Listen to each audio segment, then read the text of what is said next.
వానికి కుండకి దెబ్బలాట వచ్చిందా అన్నట్టుగా పెరుగు చర్ చస్ చర్ చస్ అంటుండేది. ఆ చప్పుడు వినపట్టల్లా లే అంటారు. అనేటప్పటికీ ముందు ఒకళ్ళ మాత నవ్వుకుంటుంది, యశోద కదా ఆవిడ. అందుకని అలా ఏదో చక్కటి భగవత్ స్తోత్రాలు ఆలాపన చేస్తూ ఆ యశోద దధిమధనం చేస్తోంది. ఎక్కడ నుంచి వచ్చాడో మహానుభావుడు. సుడియుచు గిదుకుచువా అల్లుచు సడికొట్టుచు అమ్మ రమ్ము చందిమ్మనుచున్ వెడబెడ్డ గంతులు వైచుచు కడిసి కడవ బాలకొండు కవ్వము పట్టెన్. ఎంత ఇష్టమో నాకు ఆ పద్యాలంటే. సుడియుచు గిదుకుచువా అల్లుచు. మహానుభావుడు పోతన గారు ఇక్కడ దర్శనం చేసి రాసుకున్నారండి. పిల్లలు ఇంట్లోకి ఎలా వస్తారో అలా వచ్చారు. ఏదో పెళ్లివారు వస్తారు సాయంకాలం 6 గంటలకి, మగ పెళ్లివారు కదా అని ఏదో చాలా గౌరవంగా గంభీరంగా వాళ్ళతో మర్యాద ఇచ్చి మాట్లాడాలి కదా అని మాట్లాడుతుంటాడు ఇంటి యజమానురాలును. పిల్లలకి ఏం తెలుస్తుంది? వాడు గబగబా ఒంటి నిండా మట్టి రాసేసుకుని పరిగెత్తుకొచ్చేసి నానమ్మ నాకు మంచినీళ్ళు ఇస్తావా? ఇవ్వాలి, నేను మంచినీళ్ళు తాను వెళ్ళిపోవాలి ఆటకి, అవతల పరిగెత్తాలి, నేను ఆటకి నాకు టైం అయిపోతుంది, తొందరగా నీళ్ళు ఇచ్చేయంటాడు. ఇవ్వలేదనుకోండి, ఒరే ఉండరా ఇస్తాను అన్నారనుకోండి, వాడి బింది మీద పళ్ళెం ఇలా లాగి అవతల పారేసి ఖంగని గ్లాస్ అప్పుడైపోయేటట్టు నీళ్లలో ముంచేసి ఆ మట్టి నీళ్లు గడగడగడగడగడ 8 గుక్కలు తాగేస్తాడు. 6 గుక్కలు మీదోసేసుకుని ఆ ఎంగిలి గ్లాస్ అక్కడ ఎట్టేసి మీరు పవిత్రం అయిపోయారు తాగేయండి అని అమాంతం పరిగెత్తుకుంటూ వెళ్ళిపోతాడు. పిలుస్తున్నవాడు ఆగడిహ. అలా ఎక్కడి నుంచి వచ్చాడో తెలియదు. సుడియుచు గిదుకుచు వాళ్ళుచు సడికొట్టుచు అమ్మ రమ్ముచ నిమ్మనుచున్. అమ్మ నాకు అవతల ఆటలకు వేళ అయిపోయింది, పిల్లలందరూ ఆడుకుంటున్నారు, నేను వెళ్ళి దొంగ పెట్టాలి, నేను చాలా అలిసిపోయాను, నాకు ఆకలేసేస్తుంది, నాకు తొందరగా పాలు తాగుదామని వచ్చాను, అమ్మ ఇస్తావా ఇవ్వా అంటే ఆవిడ వీడి హడావిడి చూసి పొంగిపోయింది. నేను ఆయన అండం కూడా మర్చిపోతున్నాను. ఆయన హడావిడి చూసి పొంగిపోయి, ఏమిట్రా అని హడావిడి ఏమిటి, ఆ పాల కోసం ఏమిటి, ఆ హడావిడి ఏమిటి, ఆ చిందులేమిటి, ఆ గంతులేమిటి అని ఆ కృష్ణయ్యని చూసుకుని మనసులో పొంగొచ్చేసి చిన్ని కృష్ణయ్య ఎంత బాగున్నాడో అని ఆ పిల్లాడి వంక చూసి పొంగిపోతూ ఏం చేస్తాడో చూద్దామని ఆ చల్లే చిలుకుతోంది. చిలుకితే ఆయన ఒప్పుకుంటాడా? ఏంటమ్మా నేను ఎంత అడిగినా పాలు ఇవ్వకుండా చల్ల చేసుకుంటూ కూర్చుంటావు, నువ్వు చల్లాపి నాకు పాలిస్తావా ఇవ్వా? నాకు కవ్వం పట్టుకున్నట్ట గట్టిగా పట్టుకుని ఆ కవ్వం ఆపేశాడు. ఆపగలడా? చిన్ని చెయ్యి. ఆ కవ్వం ఇలా పట్టుకుంటే ఆ కవ్వం తిరిగితే చెయ్యికి నిప్పెడుతుందేమో అని బెంగ అమ్మకి. అందుకని ఆపేసి అమ్మని ప్రేమతో జయించాడు. ఆ కృష్ణ పరమాత్మే కావచ్చు, అంత కృష్ణ పరమాత్మైనా చెయ్యేమవుతుందో అని చల్ల చేయడం ఆపేసింది అమ్మ. అమ్మే అంటే గెలుపు అక్కడే ప్రారంభమైపోయింది. భక్తి అమ్మతనంతో గెలిచేసిందండి కృష్ణుని యశోద. అందుకని సుడియుచు గిదుకుచు వాళ్ళుచు సడికొట్టుచు అమ్మ రమ్ముచ నిమ్మనుచున్ వెడ్డబెడ్డ గంతులు వైచుచు కదిసి కడవ బాలకొండు కవ్వము పట్టెన్. పొంగిపోయింది. అయ్యో పిల్లాడు ఆకలేస్తోంది అంటున్నాడు అని తీసుకొచ్చి ఒళ్ళో కూర్చోపెట్టుకుంది, పడుకోబెట్టుకుని స్తన్యం ఇచ్చి పాలిస్తోంది. పాలు తాగుతున్నాడు. ఈలోగా చూసేసరికి అక్కడ పొయ్యి మీద పాలు పెట్టింది. ఆ రోజుల్లో గ్యాస్ స్టవ్లు కాదు కదా, సన్నని సెగ మీద పాలు పెట్టేవారు. ఆ పాలు ఇలా పొంగి పైకి వస్తున్నాయి. ఆవిడ చూసింది, పొయ్యిలో పడిపోతాయేమో పాలు అని ఆ పిల్లవాడిని గబగబా అక్కడ పెట్టి వెళ్ళి ఆ పాలు పూర్వం దించడం అంటే అంత తేలిక కాదు. ఎందుకంటే ఆ మంట కట్టెల మంట. ఆ కట్టెల్ని కిందకి దిగజార్చి పక్కన పొయ్యికి అరుగు ఉండేది, ఇవి తీసి ఆ అరుగు మీద పెట్టి కుండ లోపల బరువుకి కింద చిట్లిపోతుంది. అందుకని ఈ పాలకుండ పట్టుకెళ్ళి ఓ చుట్ట కుదురు మీద పెట్టాలి. కాగిపోయిన పాలకి పైన మూత పూర్తిగా పెట్టేశారనుకోండి, ఆ పాలకి రుచి రాదు. ఓరగిలా ఓ పళ్ళెం పెట్టాలి. అదంతా చాలా జాగ్రత్తగా చేయవలసినటువంటి వ్యవహారం. నీకు ఇంత తర్ఫీదు ఎక్కడది అని అనుకోకండి, ఒక్కసారి చేస్తే చాలదా గుర్తుపెట్టుకోవడానికి. కాబట్టి ఆ కుండ తీసుకెళ్లి ఓ చుట్ట కుదిరేసి ముందు, అప్పుడు ఆ కుండ దింపి వేడిగా ఉంటుంది కదా, ఎక్కిచ్చారనుకోండి ఈ కింద బరువుకి అది పిడక్కన ఆ ముక్కలు ఊడిపోయి కుండ కింద పడిపోతుంది. అందుకని దాన్ని చాలా జాగ్రత్తగా పట్టుకోవాలి. అంచుల వరకు పట్టుకోవాలి, ఎక్కువ ఎత్తకుండా కొంచెం కింద వరకే పట్టుకుని తీసుకెళ్లి చుట్ట కుదురు మీద పెట్టుకోవాలి. సో ఇవన్నీ చెయ్యడానికి కొంత నైపుణ్యం ఉండాలి గొల్లకాంతకి. అందుకని అమ్మ కొంచెం జాగ్రత్తగా ఈ పనులన్నీ చేస్తూ ఆ కుండ తీసుకెళ్లి అక్కడ పెడుతోంది. అంతే, పాలు తాగుతున్న వాడిని పాలు పొంగిపోతున్నాయని పక్కన పెట్టేసి వెళ్ళిపోయింది కదా. ఇంకా ఈయన ఇక్కడ కింద కూర్చోపెట్టిందంతే. కడుపారంచను బాలు త్రావనిసుతున్ కంజాక్షి పీఠమ్ముపై నిడి పొంగారెడు పాలు దించుటకునయ్యే గంగా తద్బాలుండెక్కుడు కోపంబున వాడి రాతిదది మొత్కుంభంబు పోగొట్టి తెంపడరన్ కుంభములోని వెన్నదినే మిథ్యాసంకులద్భాష్పుడై. అక్కడ పక్కన ఓ పీటేసి దాని మీద పిల్లాడిని కూర్చోపెట్టి పాపని నేల మీద కూడా కూర్చోపెట్టలేదు. ఆ పొయ్యి దగ్గరికి వెళ్ళింది. చూశాడు, ఎందుకు దింపేసింది నన్నని చూశాడు. అక్కడ పాలు పొంగుతున్నాయి. అంతే వచ్చేసింది కోపం. పాలు పొంగితే వెళ్ళరండి అంటే నాకు పాలు ఇవ్వడం కన్నా నేను అవతల ఆటలకు వెళ్ళిపోవాలి. ముందే చెప్పాను నేను వెళ్ళిపోవాలి తొందరగా పాలిమ్మని. నాకు పాలు ఇవ్వడం మానేసి నన్ను పీట మీద కూర్చోపెట్టి నువ్వు పాలు తీసుకోవడానికి వెళ్ళిపోయావా అంటే నేను ఆటలు మానేసి నువ్వు మళ్ళీ పాలు ఇచ్చే వరకు నీ కూర్చుంటానా? ఇది ఆయనకు వచ్చిన భావన. కాబట్టి కోపం వచ్చేసి పింపడరన్ ఇంకా చాలా కోపం వచ్చేసి పెదవులు అదిరిపోతున్నాయి, ఈ బుగ్గలు ఎర్ర పడిపోయి. అసలే చిన్ని కృష్ణుడు, ఓ చిన్న కొప్పు, దానికి ఓ ముత్యాల సరాలు, చేతిలో ఓ వేణువు, ఓ కొమ్ము బూర, ఇవన్నీ పట్టుకుని ఇలా కూర్చున్నాడు. కూర్చుని వినాయకుడిలాగా కోపం వచ్చేసి పెదిమిలు అదిరిపోయి ఏం చెయ్యాలో తెలియలేదు. అత్త మీద కోపం దుత్త మీద చూపించారంటారే అలా. అక్కడ 4 రాళ్లు ఉన్నాయి. ఆ రాళ్లు తీశాడు. రాళ్లు ఎందుకుంటాయండి అని మీకు అనుమానం రావచ్చు. ఈ కుండలు అవి పెట్టే దగ్గర ఒరిగిపోకుండా ఒక్కొక్కసారి కొంచెం దాపు పెట్టడానికి రాళ్లు పెట్టుకుంటూ ఉంటారు. అందులో ఆ రాళ్లు ఉన్నాయి. ఓ రాయి తీసి ఆ కుండకేసి కొట్టాడు. కొడితే ఆ కుండ పగిలిపోయాడు. కుండ పగిలిపోయి అందులోంచి వెన్న పైకొస్తున్నటువంటి ముద్దలు తేరినటువంటి పెరుగు ఒలికిపోయి పల్లం వేపకి ప్రవహిస్తోంది. చూశాడు. నిజంగా ఇంతకన్నా కష్టం ఇంటి యజమానురాలికి వేరొకటి ఉండదు తెలుసా అండి. ఖచ్చితంగా అసలే అప్పటి వరకు ఇంటికి వచ్చేవాళ్ళు వెళ్ళేవాళ్ళు, వెళ్ళేవాళ్ళు, టైం లేక 10:15కి గబగబా టిఫిన్ తిని ఆఫీస్కి వెళ్ళిపోదాం అనుకుంటుంటే ఇంటి ఆయన గబాలన ఆయన ముందు తినేసి నేను ప్యాంటు షర్టు వేసేసుకుంటాను నువ్వు తెవులు అని ఈయన గబాలన మజ్జిగ గ్లాసు కింద పంపేశాడు అనుకోండి. నిజంగా ఆవిడకుంటుందండి కష్టం. అందులో కాలేస్తే జారిపోతారు. ఫ్లోరింగ్ చూస్తే మార్బుల్ చేయించేశాడు. అందుకని మళ్ళీ ఏం చేయాలి, దాని మీద ఆ జిడ్డంతా విరిగిపోవడానికి మళ్ళీ ఏదో బియ్య పిండో ఏదో వేయాలి. ఉన్నవాడు ఊరుకోడు. ఆవిడ లోపల నుంచి వచ్చే లోపల ఇదంతా ఏదో సర్దేద్దాం అనుకుని ఓ బట్టోట పట్టుకొచ్చి ఇల్లంతా అలికేస్తుంటాడు. అయ్యా మీరు చేశారు కానీ మహాప్రభో చేసింది చాలు. ఆ జిడ్డు ఇల్లంతా కూడా పెడితే అందరూ పడిపోతారు. అలా ఆగండి నేను ఎత్తుకుంటాను. అదృష్టం కదా మీ వంటి భర్త. అందుకని అలా ఉండండి అని బియ్య పిండి తెచ్చుకొని చల్లుకుంటుంది ఆవిడ.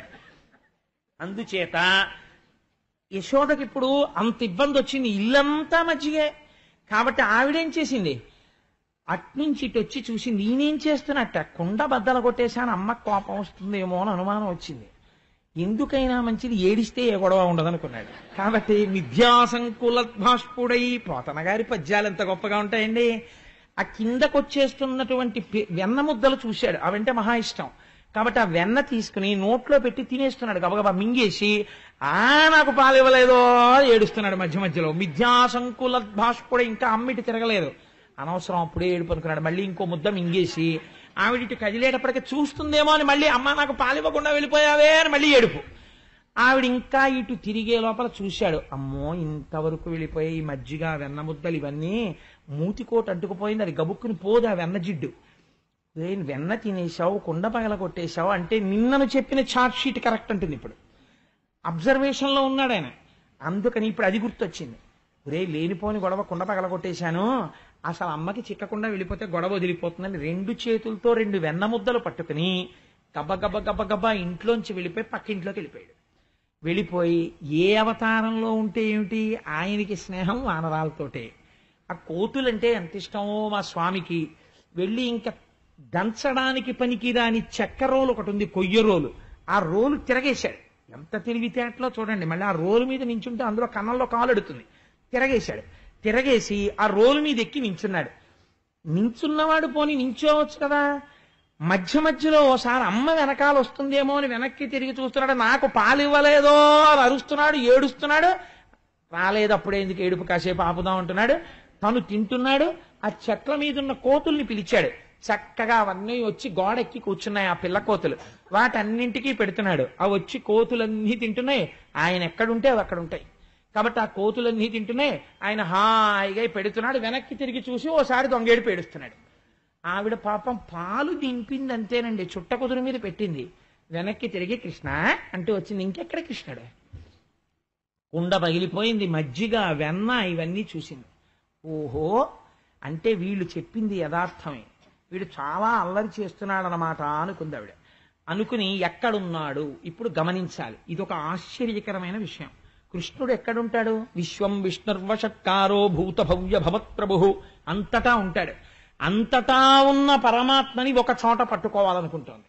అనుకుని ఎక్కడున్నాడు కృష్ణుడు అని వెతకాలనుకుంది. వికచకమల్లనయ్యన వేరొక ఇంటిలో వెలయరోలు తిరుగవేసి ఎక్కి ఉట్టిలోని వెన్న నులుకుచునొక కోతి పాలు చేయుచున్న బాలుకనియే. ఓ రోలు తిరగేసి దాని మీదకెక్కి వెన్న ముద్దలు కోతులకి పెట్టేస్తున్నటువంటి చిన్ని కృష్ణుణ్ణి చూసింది. చూసి ఆవిడ అనుకుందిట వెంటనే, లేక లేక పుట్టిన పిల్లాడు కదా అని నేను ఎప్పుడూ కొట్టడానికి చేతులాడక కొట్టకుండా నయానా భయానా చెప్పుకుంటూ వస్తున్నాను. కానీ వీడి అల్లరి ఎక్కువైపోయి వీడి అల్లరి ఇవాళ ఏ స్థాయికి వెళ్ళిపోయిందంటే నందవ్రజంలో ఉన్నటువంటి గోపకాంతలందరూ వచ్చి నాకు చెప్పుకుంటున్నారు. కాబట్టి ఏదో ఒకటి చెయ్యాలి. లాలనమున బహుదోషము లోలింప్రాపించు తాడనోపాయములన్ చాలా గుణంబులు కలుగును తాట నంబె బాలు రకును పచ్చంబరయన్. ఆవిడెంత ఆలోచన చేసిందో చూడండి. లాలనమున బహుదోషము, పిల్లవాడిని లాలించి ఒరే నాన్న ఒరే కన్నా అని బతిమాలితే వాళ్ళు మాట వినరు. అప్పుడప్పుడు 4 తగల్నిస్తే అప్పుడు దారిలోకి వస్తారు. వాళ్ళకి ఇదే పచ్చం. అజీర్ణం వచ్చేసింది అనుకోండి, ఏం చెయ్యాలి? 4 రోజుల పాటు కరివేపాకు గుండేసుకుని అన్నం తిని కూరలు పచ్చళ్ళు పెట్టడం మానేస్తే జీర్ణశక్తి అదే పెరుగుతుంది మళ్ళీ. అందుకని చెప్పి వీడికి పచ్చం పెట్టాలి. 4 దెబ్బలు కొడితే వీడి దారిలో పడతాడు. కాబట్టి ఇవాళ వీడిని కట్టేస్తాను కొట్టేస్తాను అనుకుని ఆ కృష్ణ పరమాత్మని పట్టుకోవడం కోసం అని చెప్పేసి కృష్ణుణ్ణి పట్టుకోవడం అంటే మాటలేంటండి, అంత తేలికేం కాదు. ఆయనేమో ఇంత ఉంటాడు, తుర్రుని పారిపోతాడు ఇటో. ఎప్పుడైతే ఇది జరిగిందో ఒక గోపకాంత చూసేసింది. నిన్న మనం చెప్తే నమ్మలేదు కదా, ఇవాళ వాళ్ళింట్లోనే జరిగింది. ఇప్పుడు ఏం చేస్తుందో, పట్టుకోలేకపోయారా అనుకుంది కదా, ఇప్పుడు పట్టుకుంటుందో పట్టుకోలేదో మనం చూద్దాం. ఇప్పుడు మనం అడ్డగించద్దు, మనం అందరం స్పెక్టేటర్స్ గ్యాలరీలో. ఆవిడ క్రికెట్ ఆడుతుంది, చూద్దాం రండి అని ఒకళ్ళు ఇంకోళ్ళకి అందరూ వచ్చేసారు. వచ్చేసి గోపకాంతలందరూ నవ్వుతూ నిలబడ్డారు. ఏం చేస్తావో చూస్తామని. ఇప్పుడు మొగుడు కొట్టాడని కాదు, తోడికోడలు దెప్పిందని బాధ. అందుకని ఇప్పుడు తను పట్టుకోగలదో పట్టుకోలేదో కాదు, వీళ్ళందరూ పట్టుకోలేకపోతే ఏమంటారో అని బాధ. కాబట్టి ఆవిడందిట, ఒరే కృష్ణ ఏమిటి అల్లరి, చూస్తున్నాను, మర్యాద ఇస్తే నువ్వు బాగుపడేటట్టు లేవు, చూడు నిన్ను పట్టుకుంటాను నిన్ను కొట్టేస్తాను ఇవాళ అని ఒక గొప్ప మాట అంది. అంటే నేను తల్లిని కదా, నేను ఎందుకు పట్టుకోలేను? వీళ్ళంటే పట్టుకోలేకపోయారు. పట్టిన పట్టుబడని నిన్ను పట్టెదనని చల్లముకొనిన పట్టుట బెట్టే పట్టుబడ వండ్రు పట్టి పట్టుకొన నాకు కాక పరులకు వశమే అందావిడ. చూడు ఏమిటో నిన్ను పట్టుకోవడం చాలా కష్టం అంటున్నారు వీళ్ళందరూ. నిన్ను పట్టుకోవాలంటే నాకు పెద్ద కష్టం రా, నిన్ను చూడు ఎలా పట్టుకుంటాను, కట్టేస్తాను, కొట్టేస్తాను ఇవాళ. అలా అనగానే ఆయనకి అనవసరంగా స్థానిక భద్రతా సూచనగా 3వ నెంబర్ ప్రమాద పతాకం ఆవిడ ఎగరేసింది. ఆయనకి తెలిసిపోయింది ఇవాళ పట్టుకుంటుంది. కాబట్టి ఈ మాట అనగానే ఆ కోతులకి పెడుతున్న వెన్న వదిలేసి ఆ రోలు మించి దూకించాడు. చిన్న పట్టుపంచ కట్టుకున్నాడు, మొలకి గంటుంది, అమ్మ పెట్టినటువంటి కాళ్ళకి గజ్జలున్నాయి. ఎటు పరిగెత్తినా తెలిసిపోతుంది ఆ గజ్జల వల్ల. ఇప్పుడు ఆ గజ్జలతో ఉన్నవాడు తుర్రు పారిపోయాడు. ఇప్పుడు ఆవిడ అండం అంటే అనేసింది కానీ గబుక్కుని అంత దూరం పారిపోయాడు. ఈవిడ పరిగెత్తాలి వాడి వెనకాల, అంత తేలికండి పట్టుకోవడం. అందుకని ఇప్పుడు వాడిని పట్టుకోవాలంటే ఒక ఎక్సర్సైజ్ ఉండాలి. అందుకని ఆవిడ ముందు ఆ చీర తీసి ఓ దోపి ఆ పమిట కొంగు తీసి ఇలా తిప్పి అది దోపుకుని పమిట సర్దుకుని ఆ జడ తీసి ముడేసుకుని, ఇంకా పిల్లాన్ని కొట్టడానికి పట్టడానికి ఎంత అల్లరో చూడండి, పెద్ద ముడోటి వేసేసుకుని ఆ జడ ఇప్పుడు సిద్ధమై ఎక్కడున్నావురా ఏది అని ఇలా ఆవిడ వెతుకుతూ దగ్గరికి వెళ్ళింది. స్తంభాదికంబులు తనకు అడ్డంబైన అట్టట్టునని పట్టు వీని ఈ తప్పు సైరింపు ఇంక దొంగిల బోదు నేనని ముని ముట్ట నిడ్చువాని కాటుక నిరయంగ కందులు నులుముచు వెడలు కన్నీటితో వగచువాని ఏ దశ వచ్చునో ఇది ఎని పలుమార్లు సురుగుచు క్రీగంట చూచువాని గుడబారి పట్టుకొని వెర్రపచు చిన్ని పెన్న దొంగ చిక్కెననుచు కొట్ట చేతులాడక పూబోడి కరుణతోడ బాలు కట్టదలచే. పోతన గారు అన్నారు, ఆ ఇల్లంతా స్తంభాలు. ఈయన పరిగెత్తుకుంటూ వెళ్ళిపోయి స్తంభం చాటున నక్కేవాడు. ఎందుకని? పరిగెత్తాడనుకోండి కాలి మువ్వలు చప్పుడవుతాయి. అందుకని మువ్వలు చప్పుడైతే అమ్మాయి ఎటువైపు పరిగెడుతున్నాడో కనిపెడుతోంది.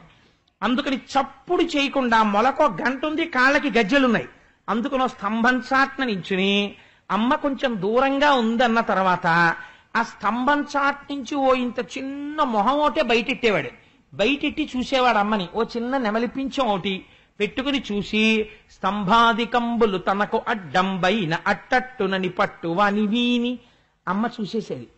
ఆవిడేమిటి పరిగెత్తి పరిగెత్తి పరిగెత్తి అలిసిపోయి ఈ స్తంభం చాట్న ఆయన ఉంటే తను చూడనట్టుగా ఉట్టినే ఆ స్తంభాల దగ్గరికి వెళ్ళి మెల్లిగా ఈ స్తంభం దగ్గరికి వచ్చేది. వస్తే మీరు చూసే ఉంటారు చిన్నతనంలో పిల్లల్ని, ఆయన చాటున్నాడు అటు పారిపోదామంటే ఆవిడ ఇటు వచ్చేది, ఇటు పారిపోదామంటే ఇటు వచ్చేది. ఆవిడ పట్టుకుందామని ఇటు ఇటు చెయ్యి పెడుతుంటే ఇటు వచ్చినట్టు పరిగెత్తినట్టు ఆవిడ ఇలా అనేటప్పటికి ఇటు పరిగెత్తి వెళ్ళిపోయేవాడు. మళ్ళీ పారిపోయి ఇంకో స్తంభం చాటుకు వెళ్ళిపోయేవాడు.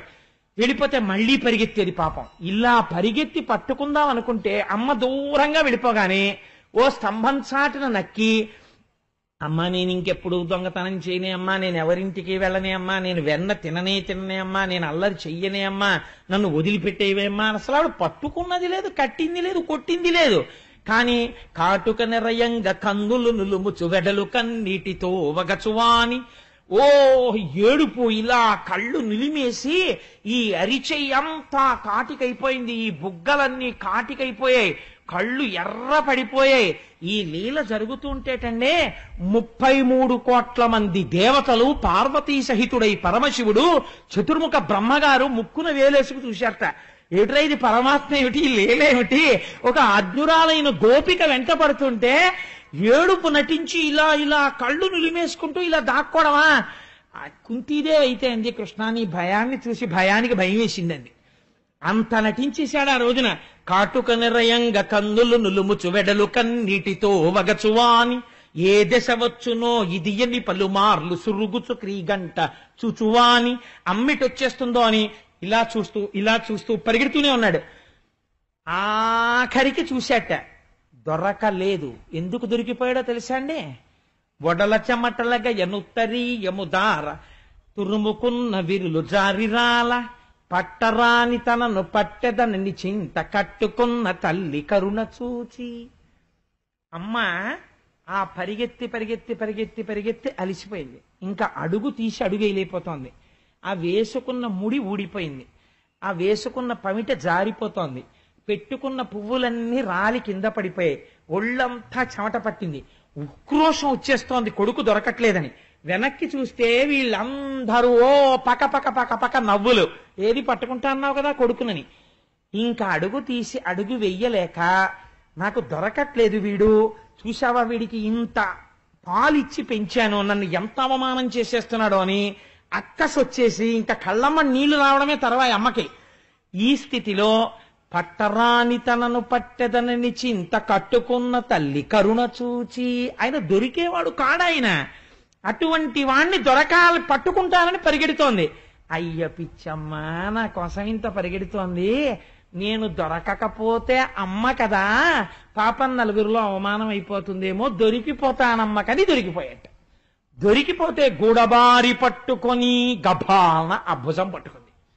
కడుపులో అక్కస వచ్చేసింది కదండి, కొట్టేయాలనుకుంది. కానీ ఇలా చెయ్యెత్తేటప్పటికీ ఆ కళ్ళ నిండా కాటుక, బుగ్గల నిండా కాటుక, ఏడుపు, ఇలా వంగిపోయి అని వెక్కేస్తూ అమ్మా అమ్మా అంటుంటే డొక్కలు అదిరిపోతుంటే చూసి అయ్యో పాపం పిల్లాడి ఎలా ఏడి చేస్తున్నాడని కొట్టలేక ఇంకా చెయ్యి రాక కట్టుకున్న ఆ పిల్లవాడిని కట్టేస్తానని మాత్రమే అందితే.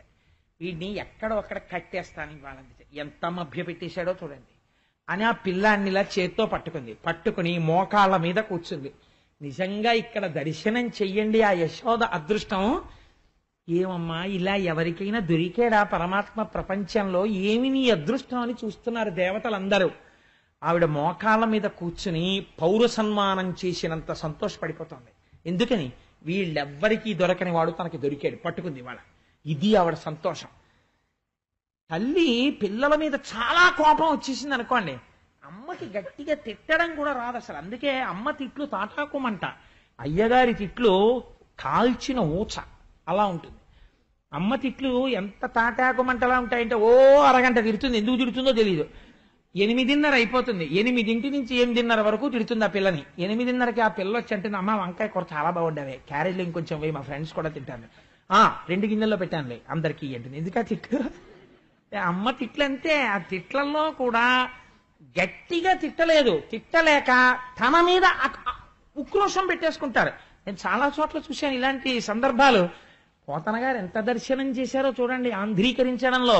ఆ కృష్ణుణ్ణి పట్టుకుని వీరెవ్వరు శ్రీకృష్ణులు కారా ఎన్నడును మన్ను తినరట, చోరత్వం బించుకయును నేరరట, ధరిత్రినిట్టి నియతులు కలరే. అబ్బా ఎంత అదృష్టం రా నాన్న. పాపం ఏంటండి ఇలా దొరికిపోయారు, ఏడుస్తున్నారేంటండి? పాపం మీరు శ్రీకృష్ణులు కారేమోయే, ఇలా దొరికిపోయారేమిటో నాకు. పాపం పిచ్చివారు, మీరు ఇప్పుడు వెన్న తినలేదు, నెయ్యి తినలేదు, మీ అమ్మ పెడితే కదూ అదే తింటుంది కడుపుకు అంతాను, అన్ని తీసుకెళ్లి ఉట్టి మీద దాచుకుంది, నీకు ఎప్పుడన్నా పెడితే కదూ. అమ్మకి కోపం వచ్చేసింది అనుకోండి పిల్లల మీద, ఇలాగే ఉంటాయి ఆ దెప్పులన్నీ, చిత్రంగా ఉంటాయి. అవును పాప, ఎవరింటికైనా వెళ్ళి అదేంటే ఎంత బాగుంటుంది, ఎంత బాగుందో ఆంటీ మీరు వండిన కూర, మా అమ్మకి ఇలా వండడం రాదు అందనుకోండి, అమ్మకి కడుపులో అక్కసు వచ్చేస్తుంది. వచ్చేసి మర్నాడు మంచి కూర వండేసి పెట్టి, అమ్మ కూర చాలా బాగుందమ్మా అన్న తర్వాత కూతురునో మాట అంటుంది. పాపమే మీ అమ్మకి వంట వస్తే కదూ, గాలికి పుట్టి ధూళికి పెరిగారు మీరు, ఏదో పాపం సర్దుకున్నారు. వాళ్ళు వీళ్ళు వండినట్టు నేను ఎక్కడ వండుతాను లేవే, ఇవ్వాలంటే ఏదో కుదిరింది కానీ. అంటే ఎక్కడిది, నిన్న రాత్రిది. ఎంత తాపత్రయమో తను వండింది పిల్లలు సంతోషంగా తినాలని. కాబట్టి చూడండి ఆ అమాయకత్వం, నిందించడంలో కూడా తిట్టడంలో కూడా ప్రేమే. వీరెవ్వరు శ్రీకృష్ణులు, ఇవన్నీ ఏవి మనం ఉద్దేశించినవి కావు. వీరెవ్వరు శ్రీకృష్ణులు కారా, నువ్వు కృష్ణు ఏమిటో పాపం, నువ్వు కృష్ణుడివి కావే, చోరత్వం వించుకయ్యను నేరరట. పాపం నీకు దొంగతనం తెలియదుటే, నువ్వెప్పుడు వెన్న తినలేదే, నువ్వెప్పుడు నెయ్యి తినలేదే.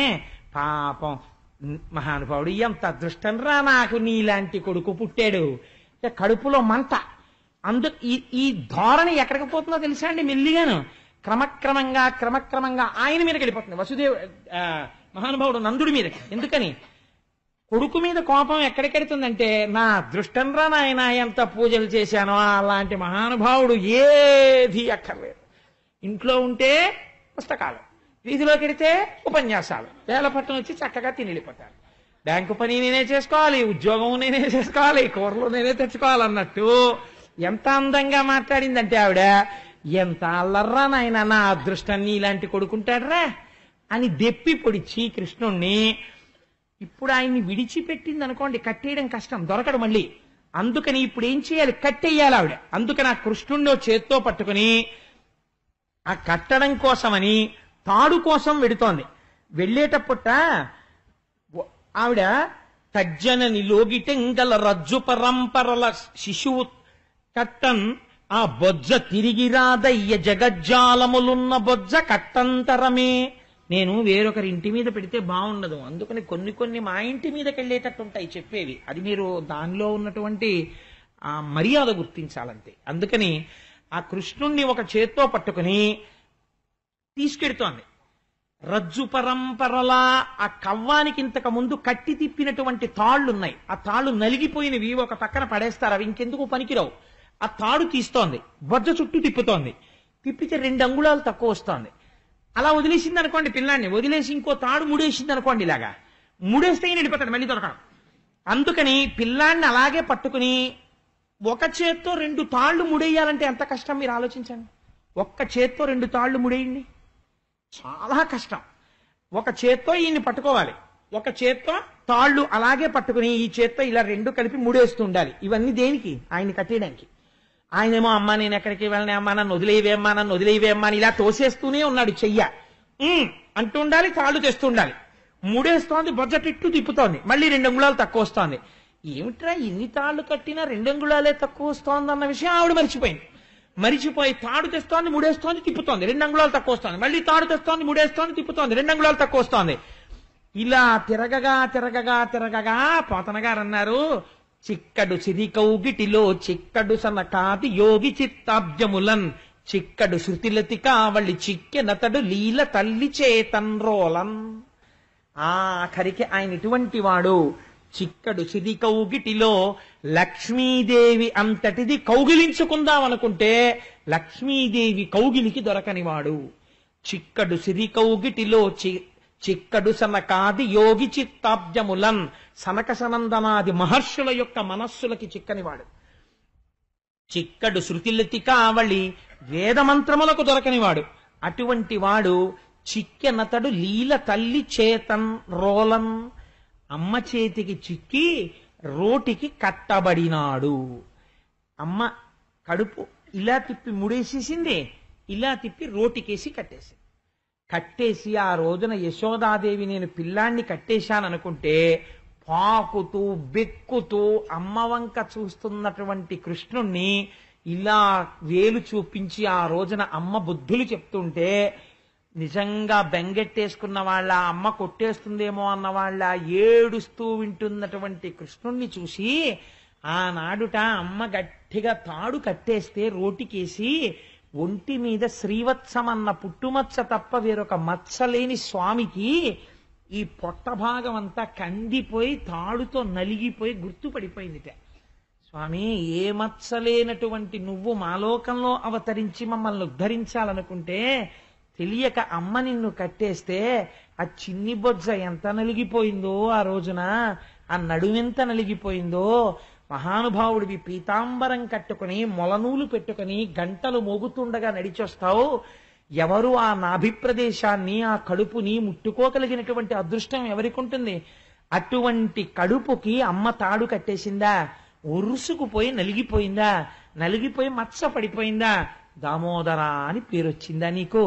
స్వామి, ఎంత మహానుభావ, ఎంత సౌజన్యమూర్తివి, ఎంత కారుణ్యమూర్తివి అని కృష్ణ భగవానుని యొక్క కారుణ్యాన్ని మనసులో స్మరించి 6 నెలలు స్పృహ తప్పిపోయారట కొంతమంది లీల విని. భగవంతుడి యొక్క కారుణ్యానికి, వాత్సల్యానికి. ఈ 2 అంగుళములు తక్కువ అవడం అంటే ఏమిటో తెలుసా అండి? భగవంతుని పూజ చేసేటప్పుడు ఎందుకు పూజ చేస్తున్నావు నువ్వు మర్చిపోవాలి. నీ ఇంట్లో అన్నిటికన్నా నీకు ప్రేమపాత్రము ఏది కావాలంటే నీ పూజా మందిరము ప్రేమపాత్రము కావాలి. అయ్యో, నా స్వామికి ఇది చెయ్యకుండా నేను ఎలా ఉండగలను అన్న భావన నీకు బాగా పెరగాలి లోపల. అయ్యో, లేచి ఈశ్వరారాధన చేయకుండా ఎలా ఉండగలను అని. మానస పూజ చేసినా కూడా అయ్యో నేను ఇవాళ స్వామిని ఒక్కసారి దర్శనం చేయలేకపోయానే అని, అయ్యో ఇవాళ నేను గుడికి వెళ్ళలేకపోయానే, ఇవాళ నేను ఒక్క పద్యం చదవలేదే, ఇవాళ నేను ఒక్క మంచి మాట వినలేకపోయానే, ఇవాళ నా జీవితం నిరర్థకంగా సాగిపోయిందే అని బెంగ పెట్టుకోగలిగితే ఆనాడు నువ్వు చేసినటువంటి పూజకి కోరికుండదు. ఈ ప్రయోజనమునకు చేస్తున్నావు, నేను చేస్తున్నాను, ఈ 2 మర్చిపోతారు పూజలో. అది విచిత్రం తెలుసా అండి? మీరు ఒక పూజ చేసేటప్పుడు నిజంగా రమించిపోయినటువంటి స్థితి ఎక్కడికి వెళ్ళిపోతుందో తెలుసా? మీరు పూజ చేస్తున్నారు అన్న భావన మర్చిపోతారు, పూజ ఎందుకు చేస్తున్నారన్న భావన మర్చిపోతారు. ఏదో ధర్మార్థ కామ మోక్ష చతుర్విధ పురుషార్థ ఫల సిద్ధ్యర్థం అని పూజ మొదలు పెడతారు. పూజ మొదలుపెట్టి నిజంగా మీరు పూజ చేస్తున్నారనుకోండి, మీరు పూజ చేస్తుంటే మీరు అమ్మవారికి ఇలా పువ్వులు వేస్తూ అథాంగ పూజ చేస్తాం కదండి. అమ్మవారికి అయితే కేశాది పాదాది పర్యంతం చేస్తాం. అమ్మవారి పూజ చేసేటప్పుడు ఇదే శంకర భగవత్పాదులు సౌందర్య లహరిలో అడుగుతారు. మీరు అమ్మవారికి పైనుంచి కిందకి పువ్వులు వేసుకుంటూ వస్తున్నారనుకోండి, మీరు అమ్మవారి ముక్కు దగ్గరికి వచ్చేటప్పటికి నాసికాం పూజయామి అని ఒక పువ్వు విసిరేస్తాం. అసలు నిజంగా అథాంగ పూజ అంటే ఎలా చేయాలో తెలుసా అండి? మీరు పద్మాసనం వేసుకుని ఇలా కూర్చుంటే స్వామివారిని పూజ చేస్తున్నారనుకోండి, ఇవాళ శివరాత్రి కాబట్టి ఒక శంకరుడు అని మీరు అనుకున్నారనుకోండి, స్వామివారి పాదములు, తెల్లటి పాదములు, పాదములకున్న మంజీరములు, ఆ పాదముల మీద పడినటువంటి పువ్వు, స్వామివారు ఎప్పుడు ఎక్కువగా పద్మాసనం వేసుకుని కూర్చుని తనలో తాను రమించిపోతుంటాడు కాబట్టి మీరు ఆయన పాదాల పక్కన గుల్భౌ పూజయామి అని పక్కన ఇలా ముట్టుకుని చూస్తే గరుకెక్కిపోయినటువంటి ఆ చిన్ని పిక్కలు, ఆయన కాళ్ళు, ఆ మోకాళ్ళ మీద వెంట్రుకలు, తెల్లటి ఆయన కాళ్ళు, వాటి మీద పడినటువంటి ఎర్రటి పువ్వు కింద పడుతుంటే ఆయన తొడలు, ఆయన కడుపు, ఆయన నాభి, ఆయన గుండెలు, ఆయన కంఠం, ఆయన గడ్డం, ఆయన నోరు, ఆయన పెదవి, ఆయన ముక్కు, ఆయన నేత్రములు, ఆయన లలాటం, ఆయన శిరస్సు, ఆయన చెవులు మీరు దర్శనం చేస్తూ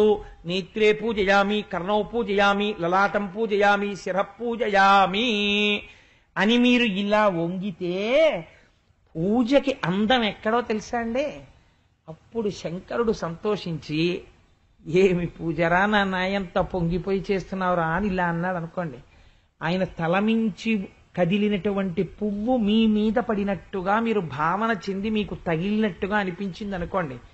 ఇప్పుడు పూజ దేనికి చేస్తున్నారు, ఏమి చేస్తున్నారు, రెండూ మర్చిపోయారు. మరిచిపోయి తాదాత్మ్యత పొందినటువంటి స్థితిలోకి వెళ్ళిపోయారు. అది నిజంగా మహానుభావుడికి ఎవరికొచ్చిందో కాలే ఆలోచన.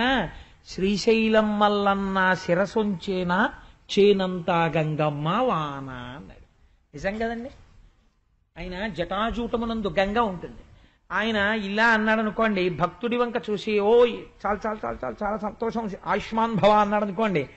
శంకరుడు కానీ ఇలా అన్నాడో చేనంతా గంగమ్మ వాన చెంబులోంచి నీళ్ళు పడిపోతాయి. ఎందుకని జటాటవీగల జల ప్రవాహ పావిత స్థలే గళేవలంబ్యలంబితాంభుజంగ తుంగమాలికాం ఢమడ్ఢమడ్ఢమన్నినాదమడ్డమర్వయం చకార చండ తాండవం తనోతు శివ శివం జటాకటాహ సంభ్రమ భ్రమం విలింప నిర్ఝరి విలోల వీచి వల్లరి విరాజమానమూర్ధని ధగద్ధగద్ధగజ్వలిల్లలాట పట్టపావకే కిశోర చంద్రశేఖరే రతి ప్రతిక్షణం మమ ధరాధరేంద్ర నందిని కుచగ్ర చిత్రపత్రక ప్రకల్పనైక శిల్పిని తిలోచనే రతిర్మమ నవీన మేఘమండలీ నిరుద్ధరుద్ధర స్ఫురత్ కుహూనిషీదినీతమ ప్రబద్ధ బద్ధ కందర నిలింప నిర్జరీధన తనోతి కృత్తి సింధుర కళానిధాన బంధుర అని ఆ శంకరుణ్ణి పూజ చేస్తూ రావణాసురుడు స్తవం చేస్తాడు.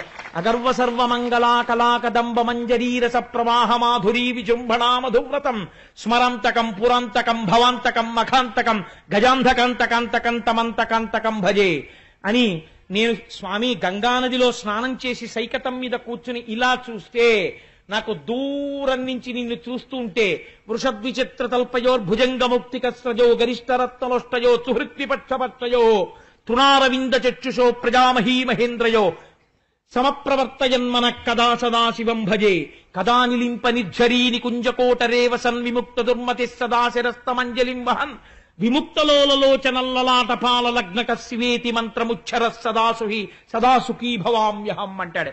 నాకు 3 నేత్రములు కలిగినటువంటి మహాదేవ దర్శనం కావాలి అంటాడు. అలా మీరు పొంగిపోతూ చేస్తున్నటువంటి పూజ యందు నేను చేస్తున్నాను, ఇందుకు చేస్తున్నాను, ఈ 2 మర్చిపోతారు. ఈ 2 మర్చిపోవడం 2 అంగుళాలు తక్కువ అవుతోందన్నది మర్చిపోవడం. అలా ఎలా తక్కువ అవుతోందన్నది తెలియకపోవడం. ఈ ప్రయత్నానికి ఈ తాదాత్మ్యతకు ఈశ్వరుడు లొంగిపోతాడు. ఇది భక్తితో ఈశ్వరుని బంధించుట. ఇలా భక్తితో కట్టేశారు పెద్దలు. ఏ వేదంబు పఠించే లూత భుజగం వేశాస్త్రములు సూచే తానే విద్యాభ్యాసమునర్చె కరి చించే మంత్రమూహించే బోధావిర్భావ నిదానముల్ చదువులయ్యా కాదు మీ పాద సంసేవాసక్తియ కాక జంతు తతికిన్ శ్రీకాళహస్తీశ్వర. ఏ వేదం చదువుకుంది పాము, ఏ ఉపనిషత్తులు చదువుకుంది సాలెపురుగు. కేవలము భక్తి చేత పరమేశ్వరుడు వశుడైనాడు. అందుకే పోతన గారు అంటారు, మౌనులచే దానులచే యోగులచే యోగ సంవిధానులచే తన్ పూని నిబద్ధుండగునే శ్రీనాథుడు భక్తియుతుల చేతన్ బోలన్. మౌనంగా ఉన్న వాళ్ళ చేత, జ్ఞానము కలిగినటువంటి వాళ్ళ చేత, ధ్యానము చేసే వాళ్ళ చేత, దానం చేసే వాళ్ళకి కూడా భగవంతుడు ఇలా లొంగుతాడని చెప్పగలమా? చెప్పలేము. కానీ ఆయన దేనికి లొంగిపోతాడు అంటే కేవలము పరమభక్తితో ఆయన వెంటపడి మీరు ఏ అనుబంధం పెట్టుకోండి. కామోత్కంఠత కోపికల్ భయమునం కంసుండు వైరక్రియా సామాగ్రిం శిశుపాల ముఖ్య నృపతుల్ సంబంధులై వృష్ణులున్ ప్రేమన్ మీరలు భక్తి మేము ఇది చక్రం కంటి మెట్లైన వృద్ధామధ్యాన గరిష్ఠులైన హరిచందన్ వత్సుధత్రీశ్వర. ఒక కొడుకుగా, ఒక భక్తుడిగా, ఒక తండ్రిగా, ఒక జగదాచార్యుడిగా మీరు ఏ రకంగా పరమాత్మతో అనుబంధం పెట్టుకున్నా అది ఉద్ధరించి ఈశ్వరుణ్ణి కట్టి మీ దగ్గరికి తీసుకొచ్చి నిలబెట్టగలదు ఆ భక్తి పాశము. అందుకే శంకరులు శివానందలహరిలో ఒక విషయం చెప్తారు. అది చెప్పి ఇవాళ మహోత్కృష్టమైన మహాశివరాత్రి కాబట్టి ఆ శ్లోకంతో పూర్తి చేస్తాను. మార్గావర్తిత పాదుకా పశుపతే రంగస్య కూర్చాయతే గండూషాంబు నిషేచనం పురరిపోర్దివ్యాభిషేకాయతే కించిత్ భక్షిత మాంసశేష కబళం నవ్యోపహారాయతే భక్తి కిం న కరోత్యహో వనచరో భక్త్యావతంసాయకే.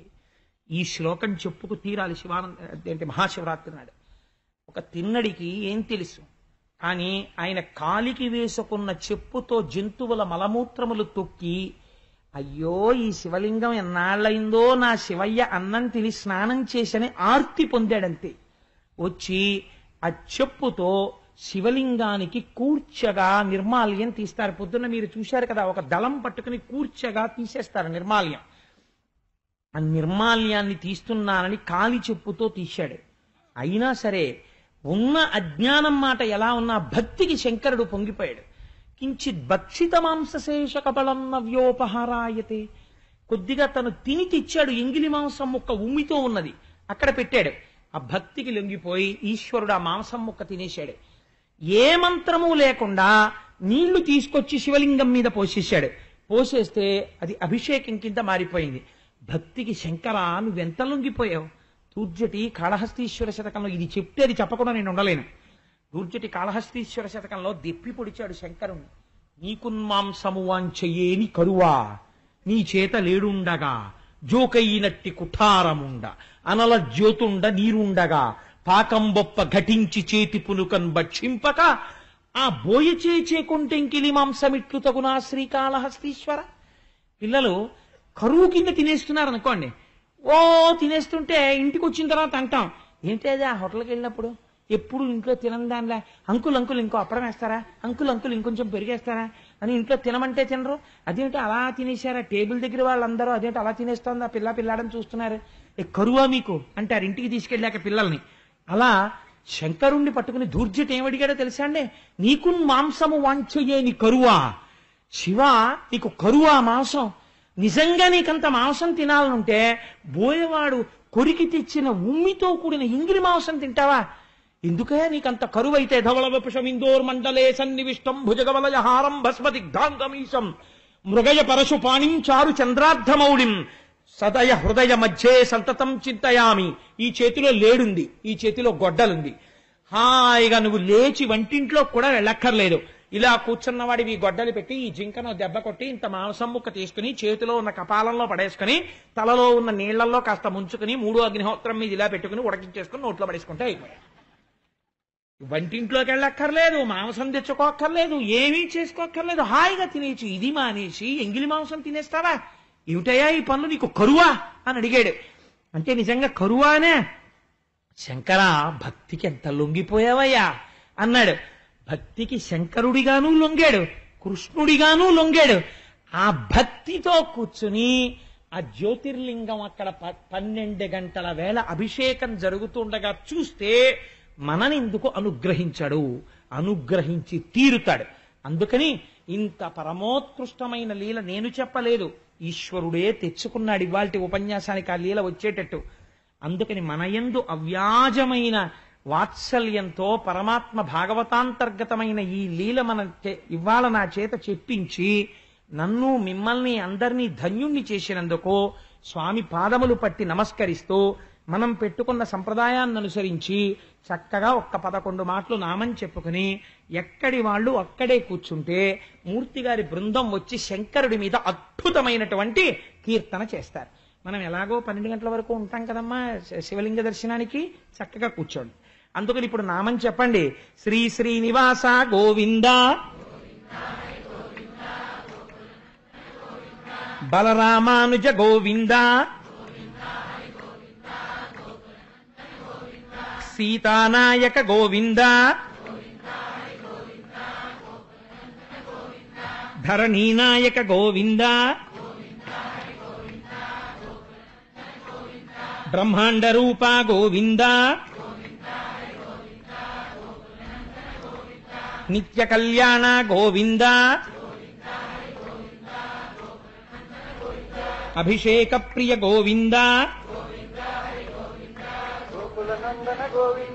గజరాజ రక్షక గోవింద, గోవింద హరి గోవింద గోకుల నందన గోవింద, తిరుమలవాస గోవింద, గోవింద హరి గోవింద గోకుల నందన గోవింద, శ్రీనివాస గోవింద, గోవింద హరి గోవింద గోకుల నందన గోవింద, శ్రీ వెంకటేశ గోవింద, గోవింద హరి గోవింద గోకుల నందన గోవింద, శివరూపమూర్తి గోవింద, గోవింద హరి గోవింద గోకుల నందన గోవింద గోవింద రూప పరమేశ గోవింద హరి గోవింద గోకుల నందన గోవింద.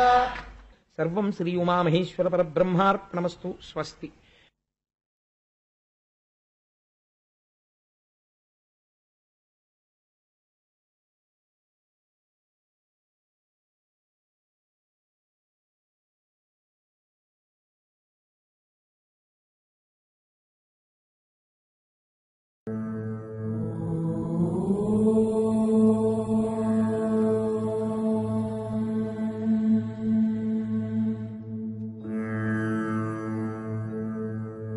నారాయణం నమస్కృత్య నరం చైవ నరోత్తమం దేవీం సరస్వతీం వ్యాసం తతో జయముదీరయేత్. హరి ఓం. పరమేశ్వర స్వరూపమైన సభకి నమస్కారం. నిన్నటి రోజు ఉలూకల బంధన వృత్తాంతం గురించి, అనగా కృష్ణ పరమాత్మని యశోదాదేవి ఒక రోటికి కట్టినటువంటి సందర్భం గురించి మీకు వివరణ చేసి ఉన్నాను. పరమాత్మ చేసినటువంటి లీలలు మహోత్కృష్టంగా ఉంటాయి. అందుకే నిన్నటి రోజు లీలని పూర్తి చేస్తూ పోతన గారు ఒక మాట అంటారు: జ్ఞానులచే మౌనులచే దానులచే యోగ సంవిధానుల చేతన్ పూని నిబద్ధుండగుని శ్రీనాథుడు భక్తియుతుల చేతన్ బోలన్. ఆ భక్తి కలిగినటువంటి వారికి ఈశ్వరుడు లొంగినంతగా అన్యమైనటువంటి వారికి లొంగుతాడా? ఆ భక్తి అనేటటువంటిది జీవితంలో ఉండవలసినటువంటి ప్రధానమైన లక్షణము. ఇప్పుడు ఈ లీల పూర్వభాగం కింద చూడాలి మీరు. ఎందుకంటే యశోదాదేవికి లొంగి కట్టబడడం ఒక ఎత్తు. అంతేనా? కట్టబడమేనా? లేకపోతే దీని వెనక ఇంకేమైనా ప్రయోజనం ఉంటుందా? కొన్ని వందల వేల సంవత్సరాల క్రితం తనని నమ్ముకున్న ఒక మహాభక్తుడన్న మాటని ఆయన వదిలిపెట్టేయచ్చు. ఈశ్వరుడు వదిలిపెట్టాడు. ఈశ్వరుణ్ణి అడిగి ఆయన అనడు, కానీ ఆయన అన్న మాటని ఈశ్వరుడు వదలడు. అది భక్తికి లొంగడం వెంటనే మళ్ళీ ఉంటుంది. అందులోనే దుష్టుల్ని లేదా మనస్సు సరిగ్గా లేని వారిని సంస్కరించడం ఉంటుంది. అందుకే ఈ లూకల బంధన వృత్తాంతము, దాని పక్కనే ఉన్నటువంటి యమలార్జున భంజనము, ఈ రెండూ కూడా నాకైతే వ్యక్తిగతంగా అనిపిస్తుంది, ఈ రెండు లీలల్ని ప్రతిరోజు ఒక్కసారి ప్రతి మానవుడు కూడా ఒక్క 10 నిమిషాలైనా స్మరించాలి అనిపిస్తుంది. స్మరించడానికి మీకేం అభ్యంతరం ఉండదు కదండి. ఒక పూజామందిరంలో కూర్చుని చదవండి అన్నాం అనుకోండి, అంత టైం ఉండదండి అని అనొచ్చు. నేను అది కూడా అంగీకరిస్తాను. ఎందుకంటే ఇవాళ ఉన్నటువంటి ప్రపంచ స్థితిలో ఒక్కొక్కసారి కుదరకపోవచ్చు. ఇవాళ నేనే 9:30కి స్నానం చేశాను. ఎప్పుడూ లేదు అలాగా. 9:30కి స్నానం చేశానంటే అది ఎంత క్షంతవ్యము కాని అపరాధమో మీరు చూడండి. కానీ పరిస్థితి అలా వచ్చింది.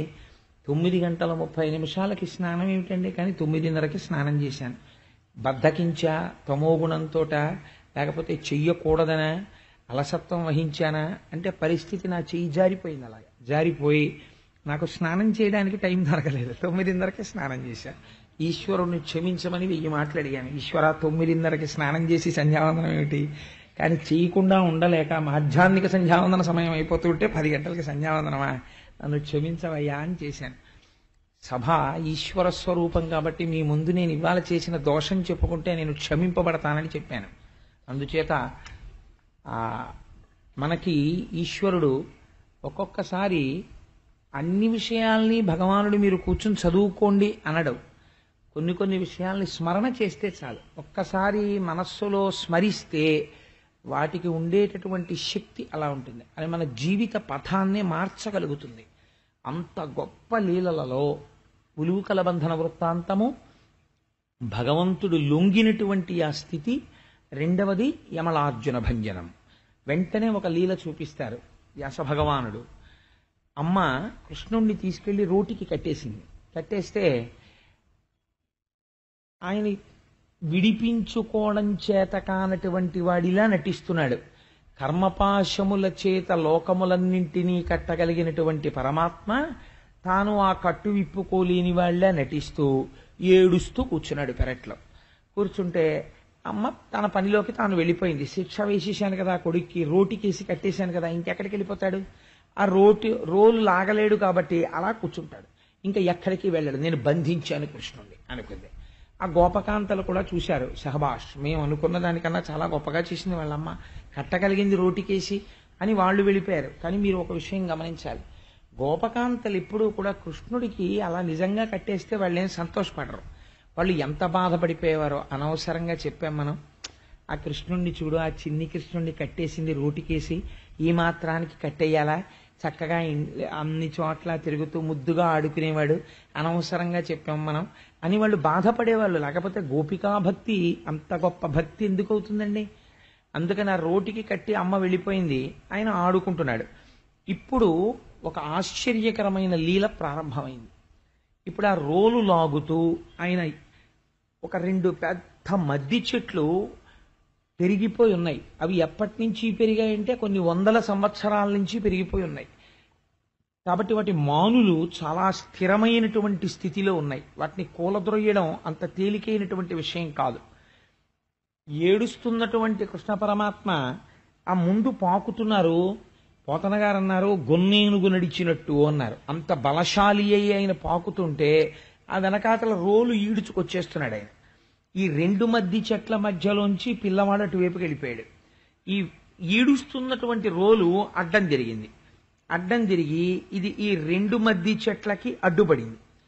అడ్డుపడితే రోటికి కట్టబడి ఉన్నాడు కదా, ఆయన ముందుకెళ్లాలంటే రోలు కూడా రావాలి ఆయనతో పాటు. అందుకని గట్టిగా లాగాడు. లాగితే ఇప్పుడు పెళ పెళ పెళ పెళ పెద్ద ధనులతో ఆ 2 వృక్షములలోంచి 2 మహాపురుషులు ఆవిర్భవించారు. దీన్ని చూసిన వారెవరు? అలా 2 మహాపురుషులు వస్తే ఎవరైనా చూశారా అంటే చూసిన వాళ్ళు ఉన్నారు. ఎవరు చూశారో తెలుసా అండి? కృష్ణుడితో పాటు ఆడుకుంటున్నటువంటి చిన్న పిల్లలు చూశారు దీన్ని. కానీ ఎప్పుడూ వాళ్ళ మాట ప్రపంచంలో వెంటనే విశ్వసించరు. మహాజ్ఞాని మాటని, లేకపోతే బాలుడి మాటని, పండితుడి మాటని. పండితుడు అంటే పండాహ అంటే మీకు చెప్పాను, పోతన గారు జ్ఞానం కలిగిన వాడు. అలాంటి వాడి మాట లోకం అంతా గబుక్కుని నమ్మదు. అలా నమ్మేసింది అనుకోండి, ప్రతివాడు మహాభక్తుడైపోతాడు. ఎప్పుడూ అనుమానం ఉండనే ఉంటుంది, వెనక వెన్నాడుతూనే ఉంటుంది. అది అంత తొందరగా భక్తి కుదురుకుపోవడం అంటే అది జన్మజన్మాంతర అదృష్టం. అలా కుదురుకుంటుందేమో ఎవరికైనా, నేను చెప్పలేను. కాబట్టి అందులోంచి 2 మహాపురుషులు బయటికి వచ్చారు. ఇప్పుడు వాళ్ళు స్తోత్రం చేస్తున్నారు. ఎవరిని స్తోత్రం చేస్తున్నారు? తన కట్లు తాను విడిపించుకోలేక అమ్మ రోటికి కట్టేస్తే ఆ రోలు లాగుతూ ఏడుస్తున్నటువంటి చిన్న పిల్లాన్ని స్తోత్రం చేస్తున్నారు. ఇలా ప్రపంచంలో ఎక్కడైనా ఉంటుందా? వెంటనే ఏమనాలి వాళ్ళు? వీడు ఈశ్వరుడు ఏమిటండి, వీళ్ళాగితే మేము బయటికి రావడం ఏమిటి, ఇంతకన్నా ఇంకేదో హేతు ఉండుంటుంది, అందువల్ల మేము బయటికి వచ్చామనాలి. వాళ్ళు అలా అనలేదు. వాళ్ళు ఈ రోటికి కట్టబడి అమ్మ రోటికి కట్టేస్తే అమ్మ కట్టినటువంటి కట్టు విప్పుకోలేక పాకుతున్నటువంటి ఏడుస్తున్న ఈ పిల్లవాడెవడో వీడే పరాత్పరుడు అన్నారు. అని అయా మూల ప్రకృతి నీ అధీనమునందుంది. 3 గుణములు నువ్వు సృష్టి చేశావు, పంచభూతములు నువ్వు సృష్టి చేశావు, ఈ జగత్తంతా హేళగా నీ మాయ చేత సృష్టించావు. నీవు సమస్త పదార్థముల యందు వ్యాపించి ఉన్నావు, కానీ జ్ఞాననేత్రము చేత కానీ నువ్వు తెలుసుకోబడవు. అంతటి మహాపురుషుడవు. మా అదృష్టం కొద్దీ ఇన్నాళ్లకి నారద మహర్షి యొక్క అనుగ్రహవశం చేత నీ దర్శనమైంది. మేం నిన్ను కోరేదొక్కటే పరమాత్మ అని వాళ్ళన్నారు. నీ పద్యావళులాలకించు చెవులున్ నినాడు వాక్యంబులన్ నీ పేరన్ పనిచేయు హస్తయుగమున్ నీ మూర్తిపై చూపులున్ నీ పాదంబుల పొంత మృక్కు శిరముల్ నీ సేవపై చిత్తముల్ నీపై బుద్ధులు మాకు నిమ్ము కరుణన్ నీరజపత్రేక్షణ అని అడిగారు. ఈ లీల ప్రతిరోజు స్మరించాలి అని నేను చెప్పడానికి ప్రధాన కారణం ఇదే. లీలని స్మరణ చేసి ఈ పద్యాన్ని చదువుకుంటే చాలు, గొప్ప పూజ చేసేసినట్టే. ఎందుచేత ఒక్కసారి మీరు వెనక్కి వెళ్ళి పద్యం దగ్గరికి వచ్చే ప్రయత్నం చేద్దాం. ఆ చెట్లలోంచి బయటికి వచ్చినటువంటి 2 కూడా 2 యక్షులు. వాళ్ళ పేరు నలకూబర మణిగ్రీవులు. వాళ్ళు కుబేరుడు యొక్క కుమారులు. మీరు ఈ విషయాన్ని కొంచెం జాగ్రత్తగా అర్థం చేసుకోవాలి. వాళ్ళు కుబేరుడికి ఒక శక్తి ఉంది. కుబేరుడు ఐశ్వర్యానికి అంతటికీ కూడా అధిపతి. ఆయన నవనిధులకు అధిదేవత.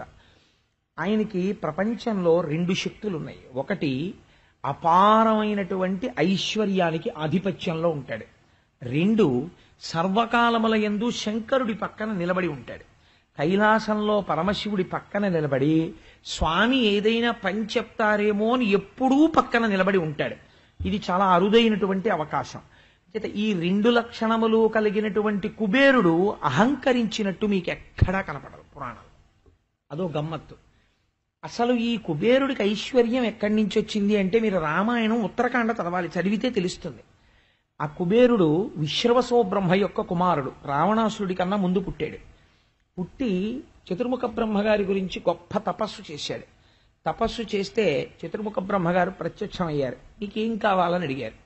అడిగితే అయ్యా నాకు దిక్పాలకత్వం కావాలి అని అడిగాడు ఆయన.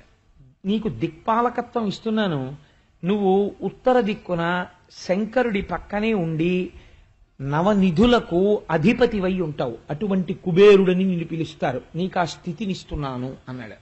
ఆయన ఒక్కసారి జీవితంలో పొరపాటు జరిగింది. హిమవత్ పర్వత ప్రాంతంలో పార్వతీదేవి వెడుతుండగా ఆవిడ యొక్క సౌందర్యాన్ని చూసి తెల్లబోయి ఎవరి కాంత అని అమ్మవారిని అమ్మ దృష్టితో కాకుండా ఒక స్త్రీ శరీరాంతర్గత సౌందర్య భావనతో చూశాడు. దానివల్ల ఆయనకు ఒక కన్ను మెల్లకన్ను అయిపోయింది కుబేరుడికి. అందుకే కుబేరుడికి కన్ను మెల్లకన్నుగా ఉంటుంది. అది తప్ప ఆయన విశ్రవసో బ్రహ్మ తండ్రి గారు ఎలా చెప్తే అలా ప్రవర్తించేవాడు.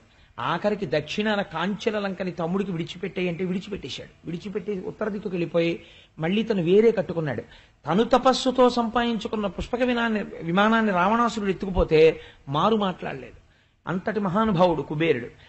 అటువంటి కుబేరుడు తపస్సు చేసినవాడు కనుక ఐశ్వర్యము వలన కుబేరుడు మదించినట్లు మీకు ఎక్కడ కనపడదు. మీరు ఈ విషయాన్ని చాలా జాగ్రత్తగా గమనించాలి. జీవితంలో ఒక ఆయన చాలా కష్టపడి సమున్నత స్థితికి వెడతాడు. అలా వెళ్ళినవాడు కోటీశ్వరుడు కానివ్వండి, ఆయన ఇంటి ముందు నిలబడి ఏనుగులు తొండములెత్తి ఘీంకరించనివ్వండి, ఆయన ఐశ్వర్యము పెరుగుతూనే ఉంటుంది. కారణం ఏమిటో తెలుసా అండి? ఆయన కటిక దరిద్రుడవచ్చు, ఎందుకు పనికి మాలినవాడవచ్చు, భగవద్భక్తుడు కనపడితే వంగి అవతల వారి పాదములు పట్టి నమస్కరించగలడు. ఈ ఐశ్వర్యం ఇక్కడ ఎంతకాలం ఉంటుందో ఇంట్లో ఐశ్వర్యం అంతకాలం ఉంటుంది. ఇలా ఎందుకు ఉండగలడంటే ఆయనకి లోపల తపస్సు ఉంది. కానీ ఇంత ఐశ్వర్యానికి మాత్రమే వారసత్వం పొంది తండ్రి సంస్కృతికి వారసత్వం పొందలేకపోయారనుకోండి కొడుకులు, వాళ్ళు ప్రమాదంలోకి వెడతారు. ఇదే ఇక్కడ వచ్చినటువంటి పెద్ద చిత్రమైనటువంటి విశేషం. నలకూబరమణిగ్రీవులు కుబేరుని యొక్క కుమారులు. వీళ్ళు ఆకాశగంగలో స్నానం చేస్తున్నారు ఒకనాడు. ఎటువంటి స్నానం చేస్తున్నారు అంటే, స్నాతకం చేసేటప్పుడు పురుషుడికి ఒక ప్రమాణం చేయించుకుంటాడు మామగారు, నువ్వు ఎప్పుడూ దిగంబరంగా స్నానం చెయ్యకూడదు, అలా అయితేనే నీకు పిల్లనిస్తానంటాడు. అంటే మనకి సంస్కృతం తెలియదు కాబట్టి గొడవ లేదు. అసలు ఆయన అడిగినట్టు తెలియదు, మనం ఇచ్చినట్టు తెలియదు. శరీరం పిశాచగ్రస్తం అయిపోతుంది. ఆయన దిగంబరంగా స్నానం చేస్తున్నాడు. పోనీ ఆయనతో సరిపోయిందా? ఆయనతో పాటుగా కొంతమంది గంధర్వకాంతలు స్నానం చేస్తున్నారు. వాళ్ళకి ఒంటి మీద బట్టలేదు. పోనీ అక్కడతో వదిలిపోయిందా? ఆయన మధువు సేవించి ఉన్నాడు కాబట్టి మదోన్మత్తుడై ఉన్నాడు. పక్కన స్త్రీలు ఎంత ఆనందించి ఒక మాట అంటే అంత పరవశుడైపోతున్నాడు. తప్ప నేను ఇలా ప్రవర్తించవచ్చా అన్న విషయాన్ని మరిచిపోయి ఉన్నాడు. ఆకాశగంగలో స్నానం చేసే విధానం అదే. ఇటువంటి స్నానం చేస్తుంటే ఆకాశ మార్గాన నారద మహర్షి వెళ్ళిపోతున్నారు. వెళ్ళిపోతుంటే గంధర్వకాంతలకి బుద్ధి కలిగింది. వాళ్ళు గబగబా ఒడ్డుకొచ్చి వస్త్రాలు కట్టుకుని నారద మహర్షికి నమస్కరించారు. ఈ నలకూబరమణిగ్రీవులు మాత్రం దిశములతో లేచి అక్కడ నిలబడ్డారు. నిలబడి నారద మహర్షికి ఇలా 2 చేతులెత్తి నమస్కారం కూడా చెయ్యలేదు. పెద్దల పట్ల అవిధేయత మంచి పద్ధతి కాదు. పెద్దల మాట యందు, పెద్దల ప్రవర్తన యందు, వారి యందు గౌరవాన్ని కలిగి ఉండాలి. కాబట్టి ఎప్పుడైతే అంత అవిధేయతతో నిలబడ్డారో, సాక్షాత్ నారదుడు వస్తే అంత అవిధేయత కట్టి కుడుపుతుంది కొన్ని కోట్ల జన్మలు.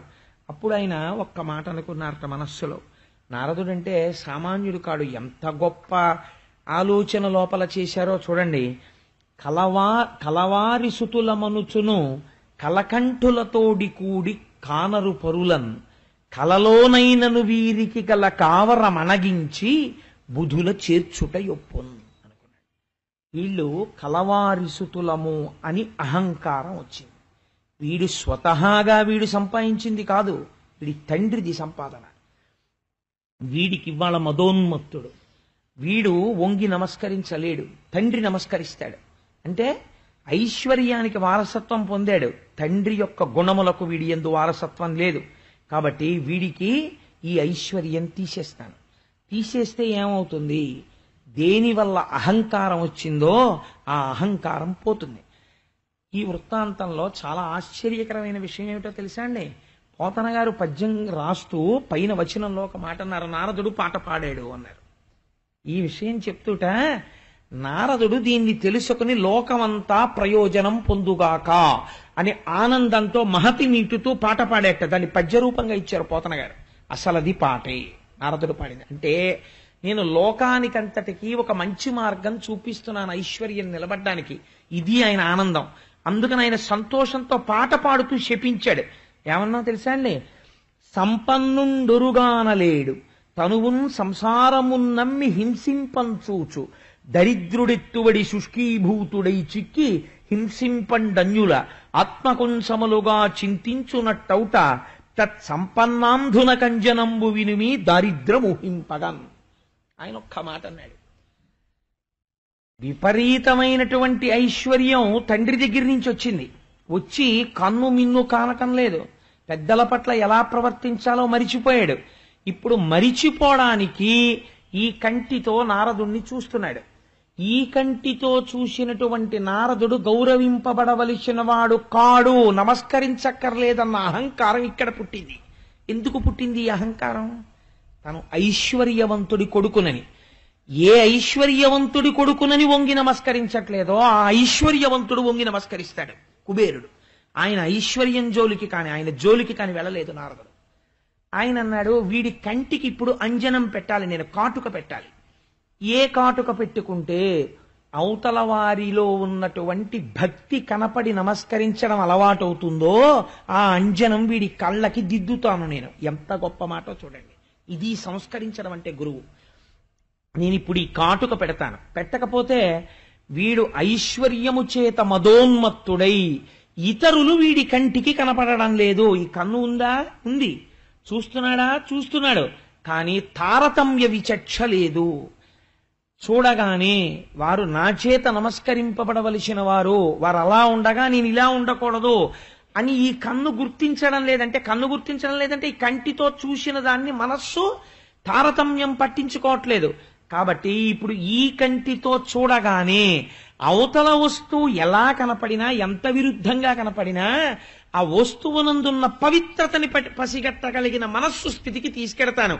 ఏడుస్తున్న కృష్ణుడికి నమస్కరించగలిగిన స్థితికి తీసుకెళ్ళగలిగాడు. అందుకే నారదుడు. ఇది గురువు అంటే, ఇది ఉద్ధరించడం అంటే. అందుకని అన్నాడు, ఒరే మీరు కోట్లకి పడగలెత్తిన కుబేరుడికి కొడుకులు, మీకు బట్ట కట్టుకుని ఒడ్డున నిలబడాలన్న స్పృహ లేదు.